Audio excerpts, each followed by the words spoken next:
Ahí estoy grabando. Denme un poquito. ¿Por qué? La idea es que ahora no sé cuánto tiempo me va a dar de Zoom el celular, así que voy a salir del celular y volver a entrar y ahí arrancamos de vuelta con eso. Grabación. Bien, ¿les aparece grabando ahora? Sí. Perfecto. Entonces, vamos a retomar. Dijimos que el neumotórax implica una entrada anómala de aire entre las pleuras y que esto puede deberse a múltiples factores. No importa en este caso cuál haya sido el origen de esta situación clínica, lo que vamos a ver nosotros es el tratamiento ahora, pero sí quiero que sepan que hay múltiples causas de esto, ¿sí?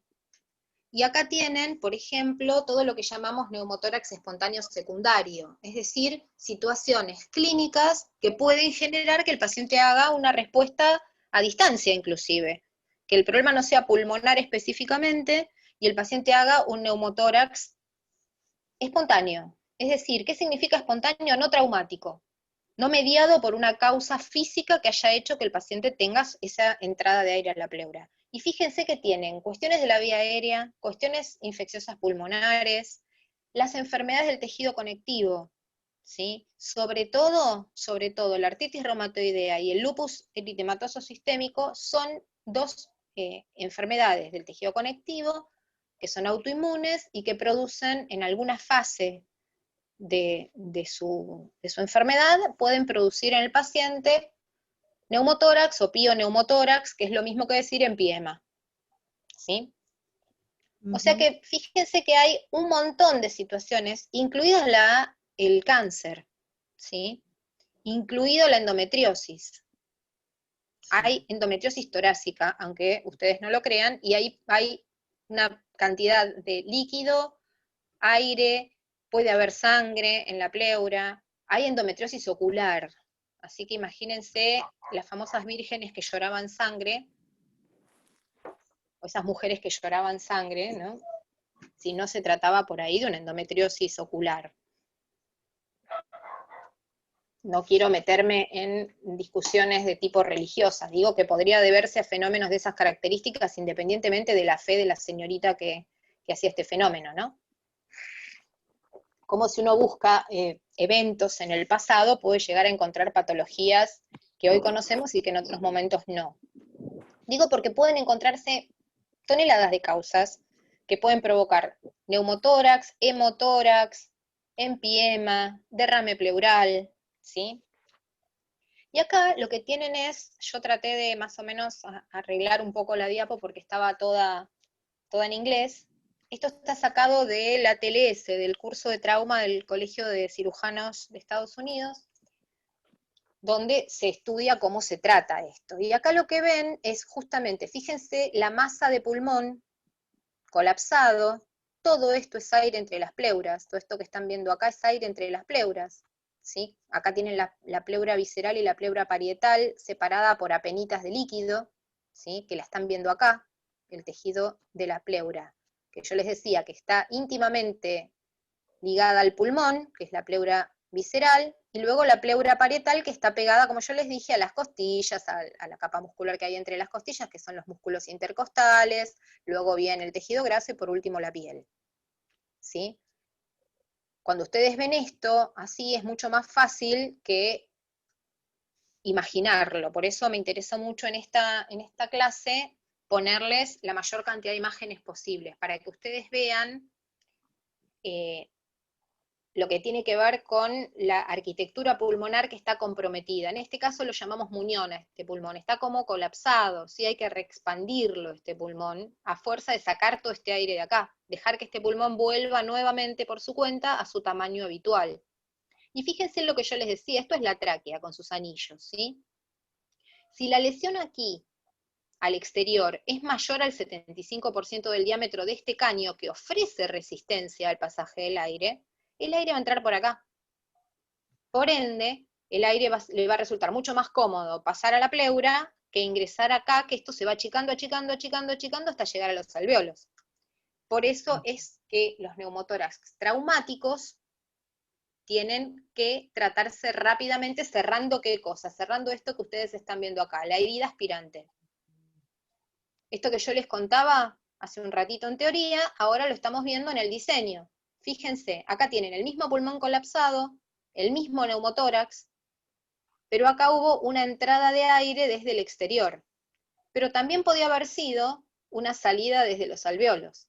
Acá tienen todo el cuadro clínico florido de las causas posibles por las cuales esta pleura se llenó de aire. O le entró aire desde el exterior, o le entró aire desde los alvéolos, desde una ruptura alveolar. Acá están compelidas todas las causas posibles, ¿sí? ¿Qué es lo primero que van a hacer si ustedes llega a un paciente y tiene un neumotórax por una herida desde el exterior? Es cubrir esa herida aspirante.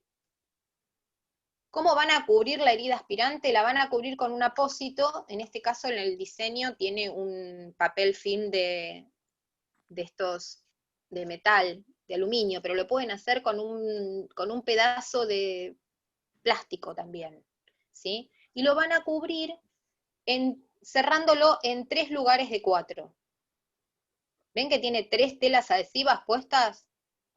Esto, por supuesto, es una medida paliativa de la urgencia. Si están en una guardia y les cae un paciente, primera cuestión, nada entra y sale del paciente si no es en el quirófano. O sea, si el paciente llegó con un cuchillo clavado, ustedes lo mandan a quirófano con el cuchillo clavado, no se lo sacan. Porque donde se lo saquen empeoran el cuadro, dejan el agujero al aire. O sea, el paciente llega con una tijera en la espalda, se va al quirófano con la tijera en la espalda. Y esto se los puedo asegurar que es así, porque tengo muchos años de hacer trauma. Se va con lo que tiene clavado al quirófano, que se lo saquen en el quirófano, porque el axioma del trauma es nada entra y sale del paciente excepto en el quirófano, por múltiples causas. Pero supónganse que el paciente le dieron una puñalada y se la sacó, y llega en dificultad respiratoria, porque tiene un pulmón colapsado, y el otro está tratando de hacer lo que puede. ¿Qué hacen ustedes hasta que le habiliten el quirófano o le pongan un tubo? Le ponen un apósito de plástico o de lo que tengan, que haga compresión, y lo sellan en 3 lugares. ¿Por qué? Porque el aire va a seguir entrando y por algún lado tiene que salir. Queremos que cuando inspire entra, pero cuando exhale salga. Para que pueda salir, tengo que dejarle una válvula. Y esto hace efecto de válvula. Este apósito, que solamente tiene 3 fijaciones en vez de 4, va a funcionar como una válvula. Va a tratar de que cuando el paciente inspire se va a colapsar y se va a pegar al agujerito. Como ¿se acuerdan cuando vieron en oxigenoterapia las máscaras con reservorio que tienen las válvulas a los costados y que cuando el paciente inspira se chupan y cuando el paciente exhala se abren para sacar el aire? Esto cumple el mismo rol. Cuando el paciente inspire se le va a pegar el plástico o el apósito de metal que pusieron acá, de aluminio, al tórax. Porque hace presión inspiratoria, o sea, se chupa.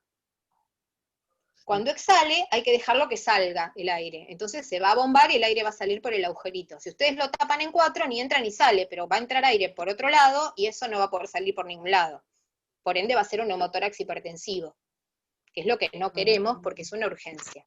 Luego le van a poner el tubo de avenamiento pleural necesario, porque esto es una medida paliativa, es para el momento, es para no seguir metiendo aire en la pleura y que no salga, ¿sí?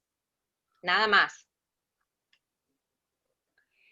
Acá lo que tienen es una placa a la vista con una cantidad anómala de líquido entre las pleuras, ¿sí? ¿Qué es esto que ustedes están viendo acá? Que ven que el pulmón este está más chiquitito y más colapsado que este, ¿sí? Bueno, acá además hay una infección, hay una neumonía interesante, pero más allá de que acá hay una neumonía interesante, acá lo que están viendo es líquido en el espacio pleural. ¿Ven cómo está separado y se ve pero se ve clarita la línea de la pleura?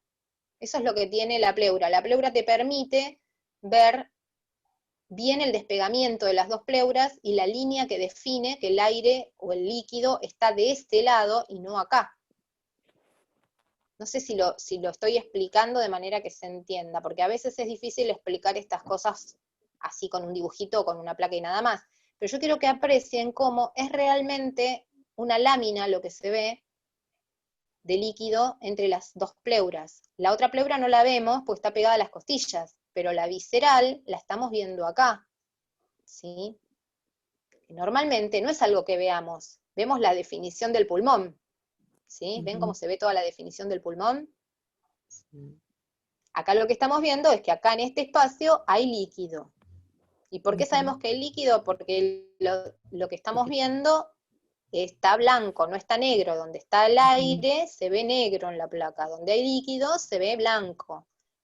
Estas son detalles mínimos. Esta materia ni pretendemos ser radiólogos ni tampoco hacer diagnóstico radiológico de patología pulmonar. Pero sí por ahí ver qué es aire y qué es líquido. Y cómo se produce el despegamiento pleural. Están despegadas entre ellas las pleuras. ¿Por qué? Porque en el medio hay un derrame, ¿sí? Y esto siempre es anormal. Cuando hay derrame pleural, siempre es una situación anómala. Nunca es una situación saludable. Hay muy poquito normalmente en la pleura, aproximadamente en un adulto promedio 25 mililitros para evitar el frote, como yo les decía al principio de la clase. Entonces, el derrame pleural es como cualquier edema. Es una cantidad anómala de líquido en un tercer espacio. Esa es la definición de edema, ¿se acuerdan? Que tiene múltiples causas. En este caso podría ser infeccioso. ¿Cómo puede producirse este edema? ¿Sí? El edema del derrame pleural puede tener dos mecanismos de producción, el trasudado o el exudado. ¿Sí? El trasudado tiene más que ver con las condiciones en las cuales se producen todos los edemas, que tiene que ver con las presiones, ¿se acuerdan? La presión oncótica y la presión hidrostática. Si está aumentada la presión hidrostática, como en la insuficiencia cardíaca, como vimos en adultos 1, el agua se va a ir hacia el espacio pleural y hacia el intersticio pulmonar. Si además el paciente tiene bajas las proteínas o hay una presión oncótica disminuida, más a su favor para generar edema, en el pulmón o donde sea. Puede ser en el abdomen, puede ser localizado en las piernas, en el sacro, donde sea que se le produzca al paciente un edema. O puede pasar, ¿sí?, que la misma superficie de membrana o el sistema del drenaje linfático no funcione bien. Y ustedes se acuerdan que el sistema linfático, porque esto lo vieron en anatomía, el sistema linfático se ocupa de regular cuando hay algunos líquidos anómalos, pero tiene un límite de reabsorción, ¿sí? Y si no, piensen los que están trabajando ya, lo que es estar, como estoy a veces yo, 14 horas, mucho tiempo parado sentada, y le pretendo pedir a mi drenaje linfático que no tenga edema en las piernas. Cuando mi posición habitual es estar con las piernas hacia abajo, o estoy parada o estoy sentada. No le puedo pedir al drenaje linfático que se ocupe de todo ese volumen de líquido. Voy a tener edema, que se va a reabsorber durante la noche cuando esté en decúbito supino. ¿Sí? Bueno, cuando la cantidad de líquido sobrepasa la cantidad que puede reabsorber el sistema linfático, se produce también el edema. Esto es más que nada para que repasen ustedes después tranquilos las causas posibles de edema, ¿sí? Y acá tienen una lista de situaciones clínicas o de patologías que pueden provocar un aumento del trasudado, por lo tanto un derrame pleural, a la cabeza, la insuficiencia cardíaca y la insuficiencia hepática, ¿sí? Que en los dos casos estamos hablando de incapacidad de manejar los líquidos o de caída de la presión oncótica. Se pierden proteínas en la insuficiencia hepática o en la insuficiencia renal, por ende no hay una capacidad de sostener el volumen circulante dentro de los vasos, ¿sí? Repasen edema, ley de Starling, cómo se produce el interjuego entre la presión osmótica y la presión hidrostática, ¿sí? ¿Para dónde va el agua?